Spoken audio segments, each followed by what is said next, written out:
या देवी सर्वभूतेषु ममात्ररूपेण संस्थिता नमस्तस्यै नमस्तस्यै नमस्तस्यै नमो नमः। नमस्ते दोस्तों, मैं श्वेता स्वागत करती हूँ आप सभी का आपके अपने चैनल कथा और भक्ति में। सभी को गुप्त नवरात्रि की हार्दिक शुभकामनाएं। आज गुप्त नवरात्रि का तीसरा दिन है जो कि माँ त्रिपुर सुंदरी के लिए समर्पित है।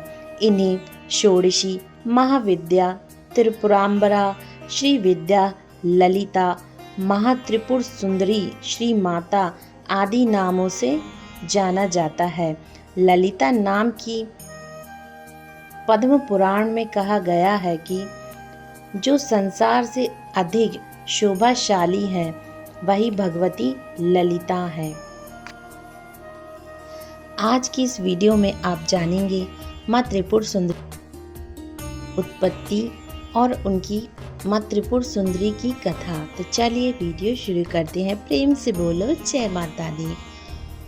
पूर्व काल में शिवजी की क्रोध अग्नि द्वारा दंख कामदेव की उस भस्म से गणेश जी के साथ खेलने के लिए भगवती पार्वती जी ने एक पुतला बनाया और उसको प्राण युक्त कर दिया।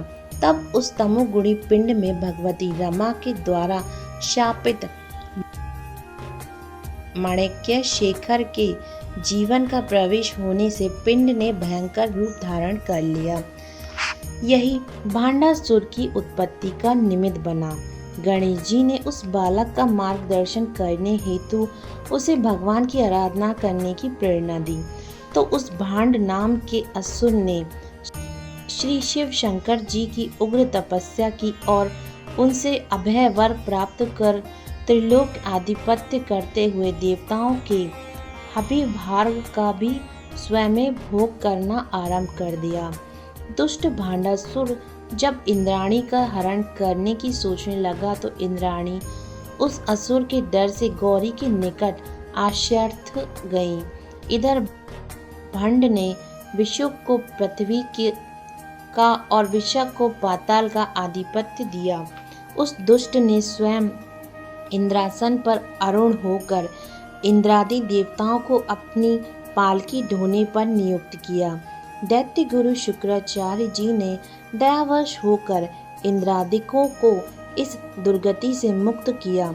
असुरों की मूल राजधानी शोणितपुर को ही मायासुर के द्वारा स्वर्ग से भी सुंदर बनवाकर उसका नया नाम शून्यकपुर रखकर वहीं पर भांड दैत्य राज्य करने लगा। स्वर्ग को उसने नष्ट कर डाला।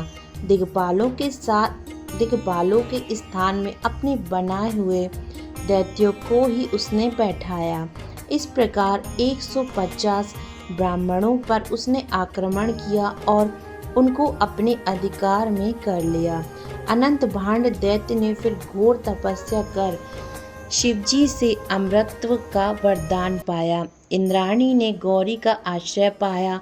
यह सुनकर दुष्ट भांडासुर दैत्य सेना के साथ कैलाश गया और गणेश जी की भक्तर्चना कर उसने इंद्राणी को अपने लिए मांगने लगा। भांडासुर की ऐसी दुष्टता देखकर गणेश जी क्रुद्ध होकर प्रथमादिक गणों को साथ लेते हुए उससे युद्ध करने लगे। अपने पुत्र गणेश को युद्ध प्रवृत्त देखकर गणेश जी की सहायता करने के लिए माँ भगवती गौरी अपनी कोटि कोटि शक्तियों के साथ युद्ध स्थल में आकर दैत्यों से युद्ध करने लगी। इधर गणेश जी की गदा के प्रहार से मूर्छित होकर पुनः प्रकृतिस्थ होते ही भांडासुर ने उनको अंडकुशाघात से गिराया। माता गौरी यह देखकर बहुत क्रोध हुई और हुंकार से भांडासुर को बांधकर ज्यों ही मारने के लिए उगत हुई त्यों ही ब्रह्मा जी ने गौरी को शंकर जी के दिए हुए अमृत वर प्रदान का स्मरण कराया। शिव जी के वरदान का मान रखने के लिए विवश होकर गौरी ने भांडासुर को छोड़ दिया। इस प्रकार भांड दैत्य ने त्रस्त होकर इंद्रादि देवों ने देवगुरु बृहस्पति जी की आज्ञा अनुसार हिमाचल में त्रिपुरा देवी के उद्देश्य से तांत्रिक महायज्ञ करना आरंभ किया। इसमें श्री सूक्त से हवन भी किया गया। अंतिम दिन यज्ञ समाप्त कर जब देवगण श्री माता की स्तुति कर रहे थे, इतने ही में ज्वाला के बीच से महाशब्द पूर्वक अत्यंत तेजस्विनी त्रिपुरांबरा प्रादुर्भाव हुई। उस महाशब्द को सुनकर तथा उस लोकोत्तर प्रकाश पुंज को देखकर देवगुरु बृहस्पति को छोड़कर बाकी सब देवतागण बधिर तथा अंध होते हुए मूर्छित हो गए।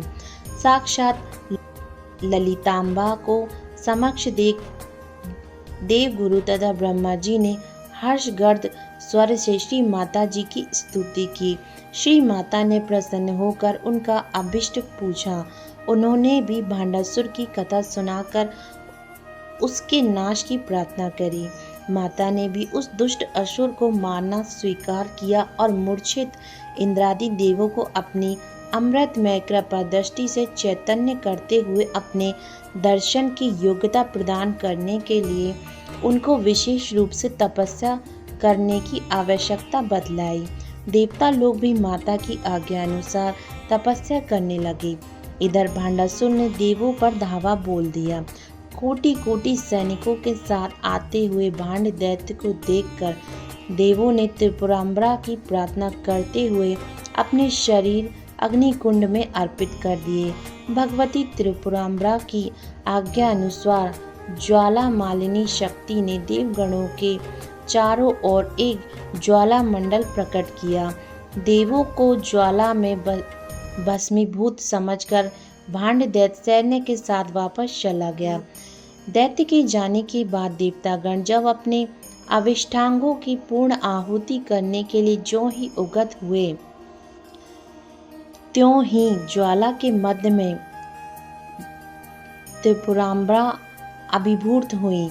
देवलोकों ने जय घोष पूर्वक पूजन आदि द्वारा भगवती ललिता की स्तुति की। त्रिनेत्रा दिव्य भूषण भूषित लाल वस्त्र पहनी हुई माता ललिता ने ईख का धनुष, पुष्पों से मंडित बाण, पाश तथा अंकुश धारण किया हुआ था। सृष्टि स्थिति संहार निग्रह अनुग्रह रूपी पंच कृत्य करने वाले देवों ब्रह्मा विष्णु रुद्र ईश्वर सदाशिव के अनुरोध से भगवती ने उन्हें अपना सिंहासन बनाया। समस्त देवताओं के अनुरोध से वे दो रूप में विभक्त होकर श्री कामेश्वर व श्री कामेश्वरी बन गई। भगवान कामेश्वर शिव का भी श्री कामेश्वरी शिवा भगवती ललिता जैसे ही चतुर्भुज रूप था। देवों को अपना दर्शन सुलभ हो, इसलिए श्री माता ने विश्वकर्मा के द्वारा सुमेरु शिखर पर निर्मित श्री नगर में सर्वदा निवास करना स्वीकार किया। भगवती ने भी श्री नारद जी द्वारा श्वेंकरपुर में भांडासुर के पास संदेश भिजवाया कि वह देवताओं को सताना छोड़ दे, लेकिन वह दुष्ट नहीं माना। उसके बाद श्री माता ललितांबा ने देवों की प्रार्थना के अनुसार श्री चक्रात्मक रथ पर आरूढ़ होकर भांड दैत्य को मारने के लिए प्रस्थान किया। महाभयानक युद्ध प्रारंभ हुआ। श्री माता ने कुमार श्री महागणपति तथा कुमारी बालम्बा ने भी युद्ध में बहुत पराक्रम दिखलाया। श्री माता की मुख्य दो शक्तियां हैं, मंत्रिणी राजमातेश्वरी दंडिनी वाराही और भगवती बाला त्रिपुर सुंदरी ने भी व अन्य अनेक शक्तियों ने अपने प्रबल पराक्रम द्वारा दैत्य सेना में खलबली मचा दी। एक बार वह स्वयं ही हिरण्याक्ष, हिरण्यकश्यपु, रावण, कुंभकर्ण, शिशुपाल, दंत वक्र, कंस आदि असुरों के रूप में आया, लेकिन राजराजेश्वरी भगवती ने अपनी करांगुलियों के अग्रभाग से ही श्री हरि नारायण के 10 अवतार प्रकट करके उन सब असुरों का संहार कर दिया।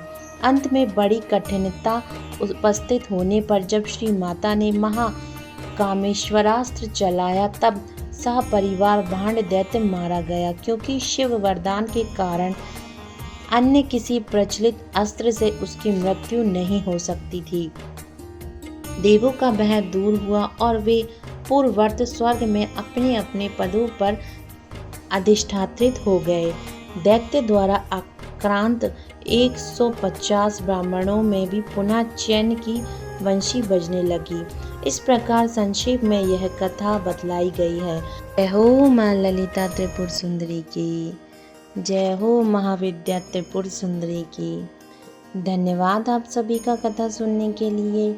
ये थी माँ त्रिपुर सुंदरी की कथा, जो कि गुप्त नवरात्रि में तीसरी महाविद्या है। माँ त्रिपुर सुंदरी की पूजा करने से सुख समृद्धि आती है, आकर्षण और सौंदर्य शक्ति बढ़ती है, वैवाहिक जीवन में सुख और प्रेम बना रहता है, शत्रु बाधा से मुक्ति दिलाती है माँ। साथ ही में आध्यात्मिक उन्नति होती है, साधक की मान सम्मान में वृद्धि होती है, आत्मिक शांति मिलती है। गुप्त नवरात्रि में त्रिपुर सुंदरी की पूजा से सौभाग्य का संचार होता है।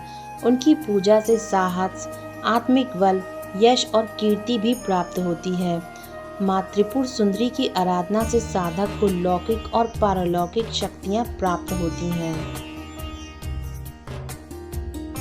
माँ त्रिपुर सुंदरी की पूजा एक शक्तिशाली साधना है, जो भक्तों को भौतिक और आध्यात्मिक दोनों प्रकार के लाभ प्रदान करती है। उनकी कृपा से जीवन में सुख, समृद्धि, सौंदर्य, सुरक्षा और आध्यात्मिक उन्नति का मार्ग प्रशस्त होता है। धन्यवाद आप सभी का कथा सुनने के लिए। और ये थी माँ त्रिपुर सुंदरी की कथा, जो कि तीसरी महाविद्या है। माँ आप सभी पर कृपा करे, आप सभी की मनोकामनाएं पूरी हो। जय माता दी, जय हो माँ ललिता त्रिपुर सुंदरी की। कृपया चैनल से जुड़े रहने के लिए चैनल को लाइक करें, शेयर करें, सब्सक्राइब करें और कमेंट में जय माता दी, जय माँ ललिता त्रिपुर सुंदरी जरूर लिखें।